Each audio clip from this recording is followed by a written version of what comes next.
लेने वाली है, पेट में आई है किसी माँ के, लेकिन उसका पिता ये नहीं चाहता कि वो दोबारा इसमें घर में जन्म ले, क्योंकि उस घर में एक बच्ची पल रही है, उसे पहली बेटी है और ये दूसरा चांस है। तो जब सोनोग्राफी की जाती है तो पता चलता है कि पेट में और एक फीमेल चाइल्ड है, that foetus is of female.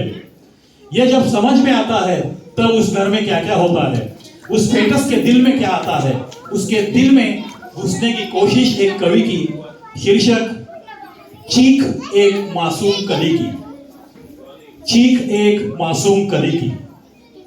बिना बताए ही मां के पेट में चली आई, बिना बताए ही मां के पेट में चली आई।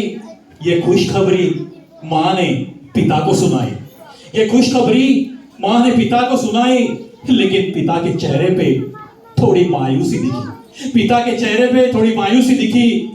पिता बोला चलते हैं डॉक्टर के पास, चलते हैं डॉक्टर के पास। और पिता ने मां को थोड़ा कन्विंस करने की कोशिश की, पिता ने मां को कन्विंस करने की कोशिश की कि मुझे ये बेटा बच्ची जो भी है मुझे नहीं चाहिए, जो भी है मुझे नहीं चाहिए। और मां बेचारी मुझे बचाने की कोशिश में, मां बेचारी मुझे बचाने की कोशिश में पिता के दिल में मगर खोट सी थी। सोनोग्राफी हो गई, मां के पेट में बेटी है, मां के पेट में बेटी है। पिता ने जब से ये जाना है तब से ठाना है कि मुझे इस दुनिया में नहीं आना है, कि मुझे इस दुनिया में नहीं आना है। मां बेचारी आंसुओं का सैलाब बहाकर थक गई बेचारी मां।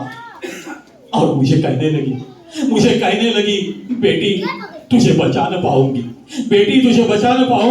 तेरे पिता बड़े नाराज है, बेटी तुझे बचा न पाऊंगी, मुझे माफ कर देना। मैंने दिल ही दिल में बस इतना ही सोचा, क्या मैं आती तो मेरे पिता का नाम बदनाम होता, क्या मैं आती तो मेरा बाप क्या कंगाल होता, क्या मैं आती तो कुछ भी ना बनती।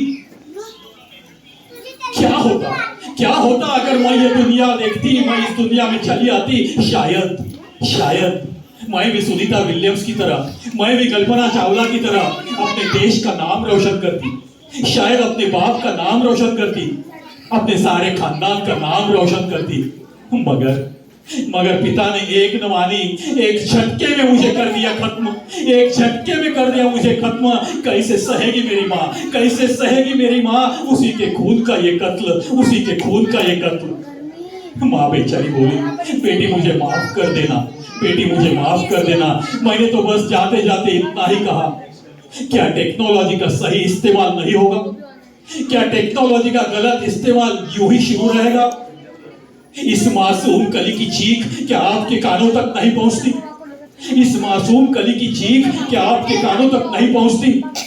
आशा करती